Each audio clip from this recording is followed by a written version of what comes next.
Welcome to EdUp International Podcast. This is season 2, episode 1, and my guest today is Mr. Dhruv Mohan. He is the manager of international recruitment of Western Continuing Studies at Western University in Ontario, Canada. Extremely experienced international student recruiter. He's been at Western Continuing Studies, York University Continuing Studies. He's been in Australia at University of Adelaide and Deakin University. He's also worked in the cricket world with NDTV of India and the Indian Premier League with the Rajasthan Royals and the rising Pune Supergiant. But his expertise is in international marketing strategy, business development, client relations management, and event management. I'm extremely interested in hearing of how he met with Miss South Africa and one other extremely interesting person. Hello and welcome, Mr. Mohan. Thank you so much for that kind introduction. Very happy to be here and be part of this podcast. Uh, yeah, I think you mentioned about my meeting with Miss South Africa, and the very interesting person. I actually feel honored and to have met him. So Mr. Nelson Mandela is the other person that I met on the same day, or on any other day. I would have been very excited to just meet with Miss South Africa. But that was no ordinary day. So this was, of course, when I was on a cricket tour in South Africa as a teenager, and we got to an event. We were very happy connecting with Miss South Africa as a young teenager.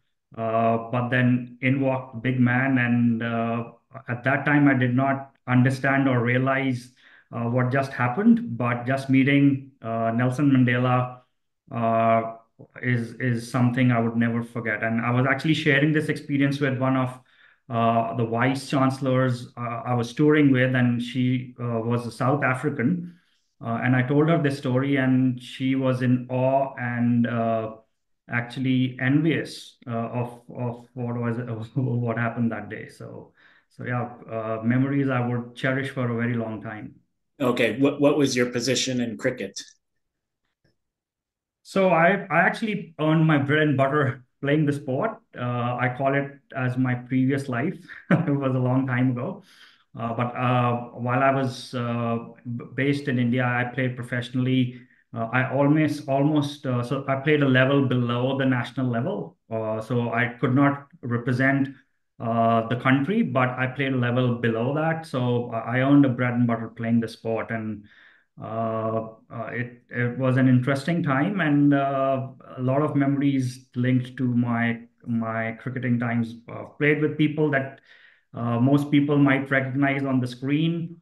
So I've played with them, the likes of MS Dhoni, or even the current Indian cricket team captain Gautam Gambhir. So I've rubbed shoulders with the best in the business. But that's a past life. That's Oh, how okay, okay. I call it. Wow. But as a professional cricketer, what do you think of the recent upset of the US over Pakistan and what it means about, I guess, the positivity of immigration to the US and Canada? Yeah, that's very interesting. I think cricket historically has been played amongst the Commonwealth nations, but having seen it being brought to North America, I think the World Cup that happened recently, that the US hosted, was a big one, right? So, and then US, of course, saw some talent come in and represent the national team. Some of them have already represented South Asian countries in the junior age categories, and they were now representing US. As we all know, there's a large immigrant population in the US. Also comes from different parts of the world, but also from South Asia. So uh, most definitely, I think that upset would have triggered some interest. I think the next generation is looking for heroes. There were few that emerged during that big tournament. But that's not the end of it, actually. The LA Olympics that happened, the Summer Olympics in 2028 in the US, actually would feature cricket. So Hmm. I see that as another interesting opportunity to bring cricket to the world stage. And no better place than the US that has done this so well for many, many years. Like you've got Major League Baseball, basketball. So I think US understands sports better than any other nation. So I think this would really mean something. Yeah, I think that will be amazing if it catches on here, and especially it will be powered by the strength of the South Asian immigrant community. 100%. I think though that would be the driving factor, but I don't see it being limited to any one demographic. I think the bodies involved or even the corporations involved would put a lot of effort to make sure that a larger demographic understands what the game is. And that's the only way to grow the game. Like it has to be known across the globe, just like soccer is, or you might call it football, depending on where you're playing. But I think in order to draw a global audience, you need to cater to a larger demographic. All right. All right. So that's amazing to have that perspective on cricket from a former professional cricketer. Well, let's talk about Western University and Western continuing studies at Western University. Um, what of your Western continuing studies really stands out for international students, and what makes the internationalization at Western continuing studies very unique? Absolutely. Like, I think for any uh, top ranked university, and Western is in the top 1% rankings and is part of the founding member of the U15 group of research universities here in Canada. So, very research centric, highly reputed, highly ranked university. Of course, like any other top ranked university, the focus is on research, but also uh, we've all been through the pandemic. We all understand the importance of healthcare. Uh, I think in these changing times, it's imperative, not just here in North America, but across the globe, that we have those professionals ready and feed into the workforce. So Western is known historically and traditionally for its strength around healthcare. We've got our own hospital here at Western. But also as a city, and we're based in the city of London, we've got three hospitals that cater to the needs of this growing population. London is the fastest growing CMA in Ontario. So we take a lot of pride in our expertise around healthcare, our expertise in research, and that trickles down to different departments. So if I were to specifically talk about Western continuing studies, we've got again programs that cater to the needs of working professionals or fresh graduates, again, highlighting our expertise in the area of health. Western also has a great business school. The Ivy Business School is one of the top business schools here in Canada. So when we cater to an international audience, I think what they're looking for is the ability to transition into the workforce and have the right skills to be able to do that transition. And I think having graduated from a top ranked, highly reputed institute like Western, uh, it also showcased in our large alumni base that is doing so well all over the world. So I think the narrative is high quality education, but also making sure that the areas or the labor market needs that have emerged, we are fulfilling those labor market needs as well. All right, it's fantastic to hear about that. So that's Western Continuing Studies in London, Ontario. I do want to tap on your expertise of the international education landscape as a whole. You've worked in Australia, you're from India, you're now working in Canada. There was a bit of a firestorm in Canada recently, and the government of Canada put a cap on the international students that could come to Canada for 2024 at 485,000. And then just a month ago, they even lowered that by 10%. So 2025 and 2026, it will be 437,000 in each year.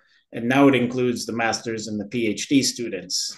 Uh, so, what's your take on the backstory that led to that cap and everything going on with this cap being put on the international students coming to Canada?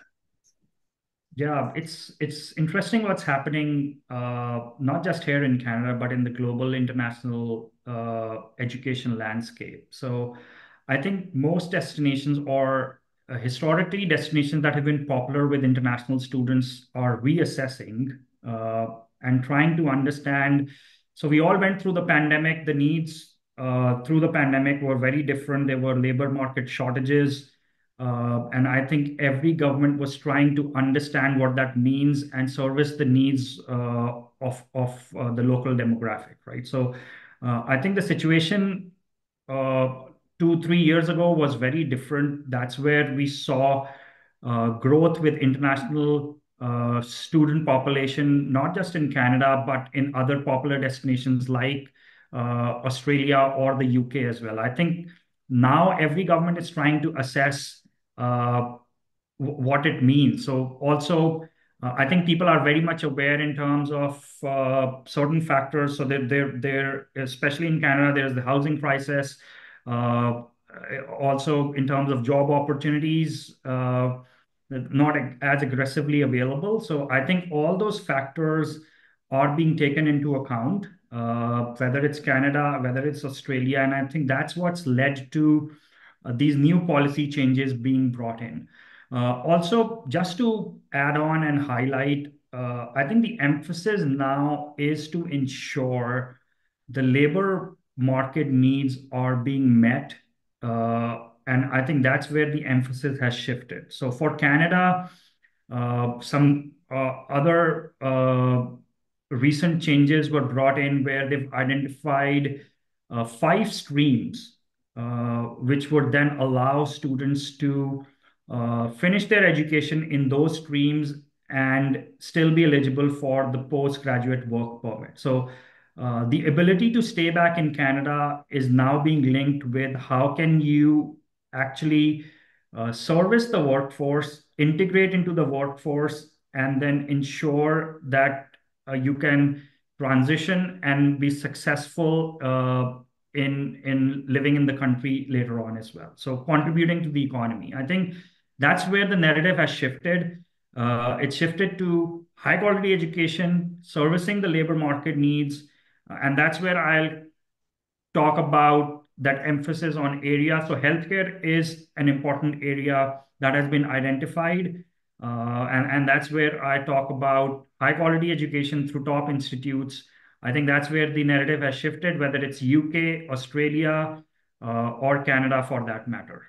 So I think there is a shift in the narrative. Okay. And I know actually I had an earlier episode with a foreign student advisor from St. John's University here in New York, talking about how she had an eye opening experience when she saw one of her students homeless in the streets. And it sort of changed her viewpoint on a lot of things. Like she only wanted to then let in the students that she knew could financially afford it. And I think there was a trigger here where some people were seeing some Canadian students that were arriving and couldn't find housing. Um, Now, I think some of this was based on some proprietary schools that were bringing in too many Mm. students. So, can you talk a little bit about that and how Yeah. that triggered this whole firestorm? I think those are fair points to put forward.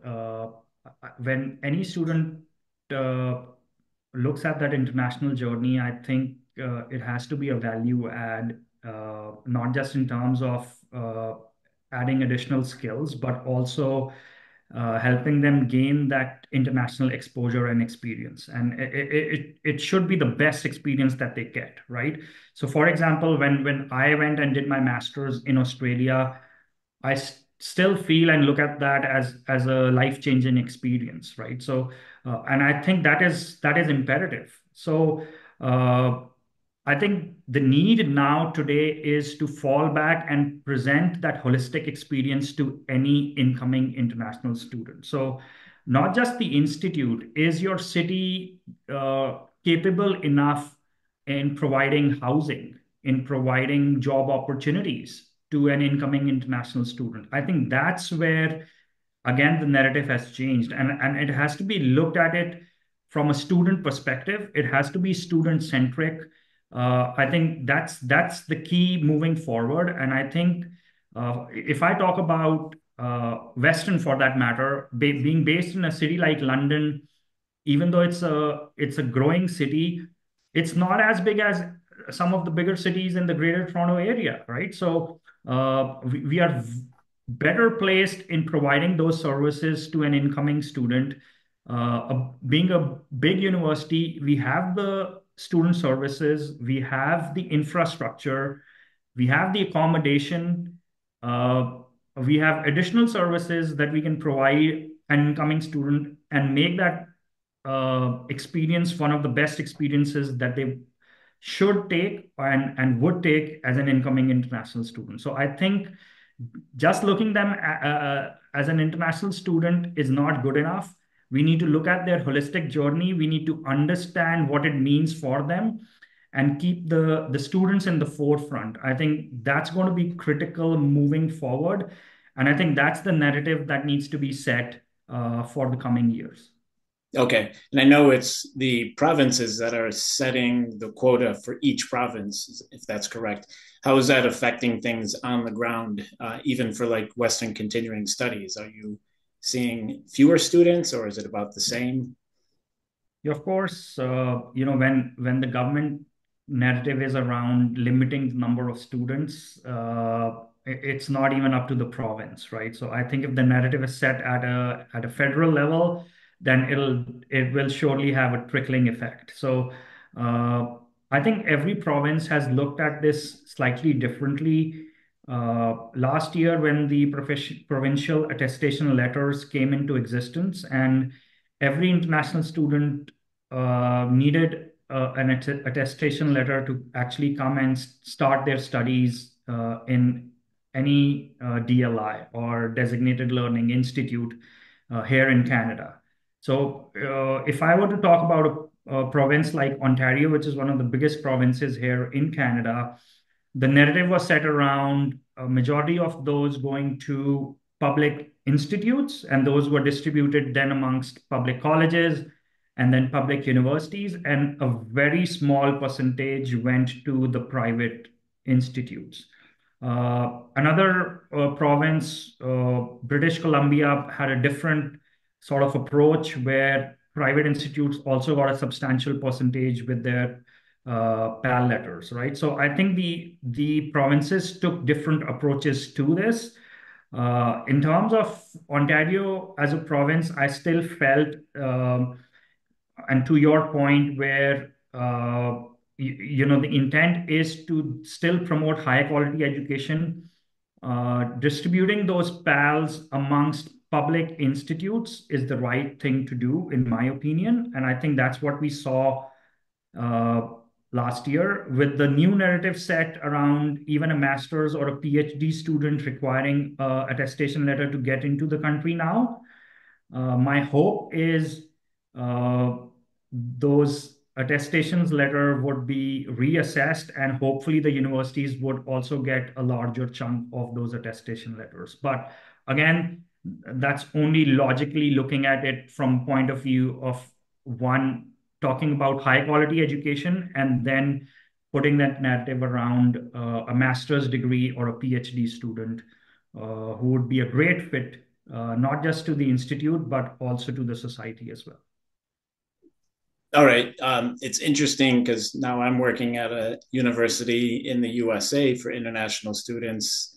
So we might have expected an uptick in students overall to the US, but it seems like it didn't happen.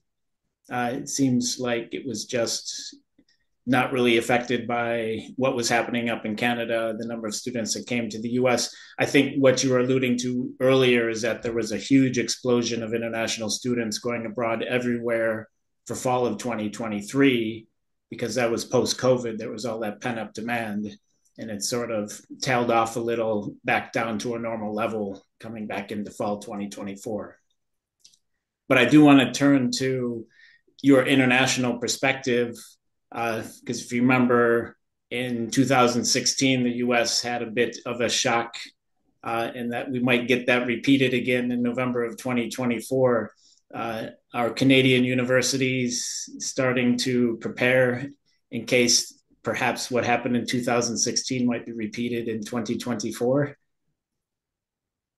I understand what you're sensing, and you know, in Canada, we also are setting ourselves up. It's not election year this year, but we get into election year next year. So I think the narrative that is being set right now is around also endorsing high quality education. US for many decades has endorsed high quality education, and then it has catered to the cream from all over the world, right? So I think it's yes, whatever happens next month, and I can't still believe we are only weeks away from the big elections. I think everyone has a close eye on what's going to happen in a month's time, or less than a month's time. So, but I think the differentiating factor here from 2016 is all the primary destinations are also trying to reassess what internationalization means for their economies.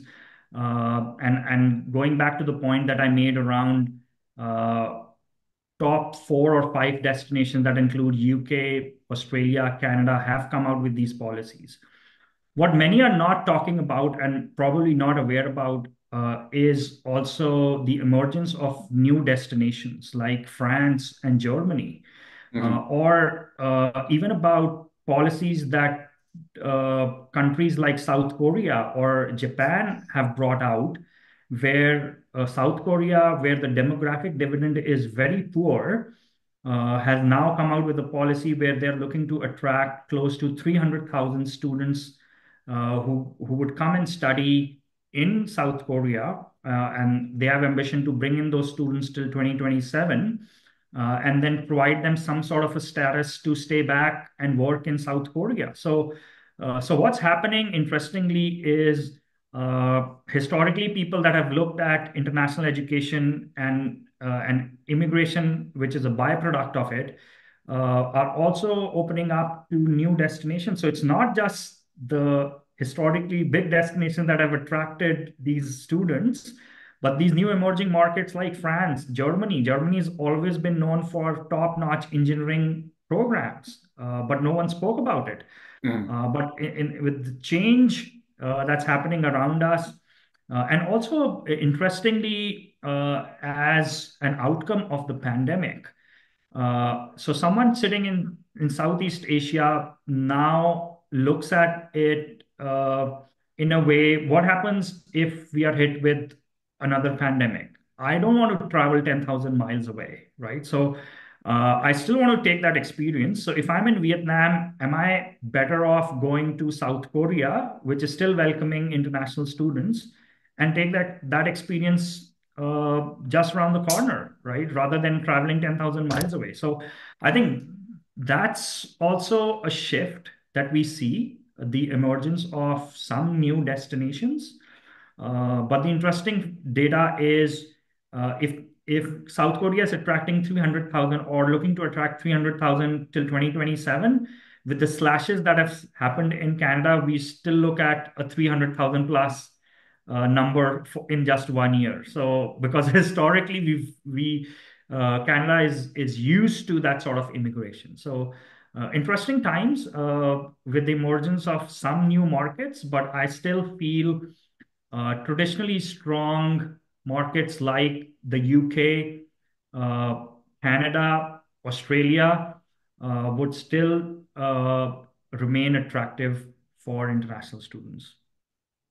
Right, but they have to deal with the challenges in a lot of these programs in France, Germany, even Spain are programs in English, giving that degree that's very close to the U.S. style degree. So that they're even attracting Americans to go over and study in these programs in France and Germany and take their business program in English. That's true, yes. So, and it's the same in the ESL world with Malta becoming a big player in the ESL world. And that's also true with South Korea keeping more Koreans at home as their own university resources expand. so that fewer South Koreans may be studying abroad. Yeah, it's a real wake up call. 100%. And I've worked a little bit on in the ESL side as well. I think that's very true to say. Historically, South Korea was a very strong market, and Canada, over the years, saw a lot of South Koreans come here and take English language programs. But that narrative has shifted. There is good local education available, but also with a poor demographic dividend, I think they also are focusing on bringing people in rather than the local audience heading out. So I think definitely interesting times in terms of international education. Right, right.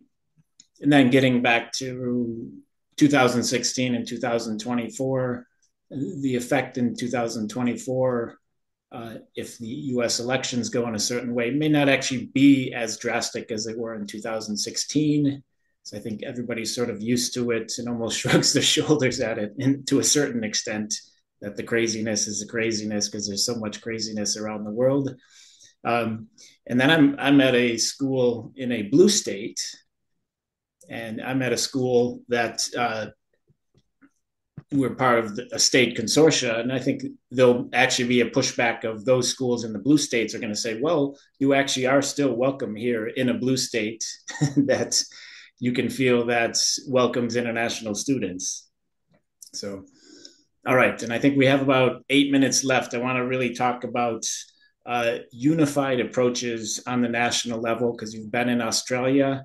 I think at certain points they've had up to 25% of their students were international students. So can you talk about the sort of unified national approach of Australia and even the more unified approach of Canada that's much more unified than, say, the United States? Yep, I think when we talk about Australia, it's an interesting sort of destination.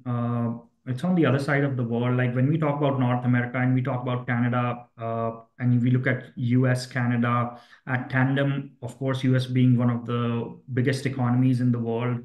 When you come to a country like Canada, for an international student, the dream is also, yes, make a mark in this country, but also you're not adverse to opportunities just across the border, right? So I think that makes North America slightly more attractive to someone who's looking to travel 10,000 miles away, right? With Australia being the bigger economy, also very close to New Zealand, I think it has to service the needs of an aspirational international student.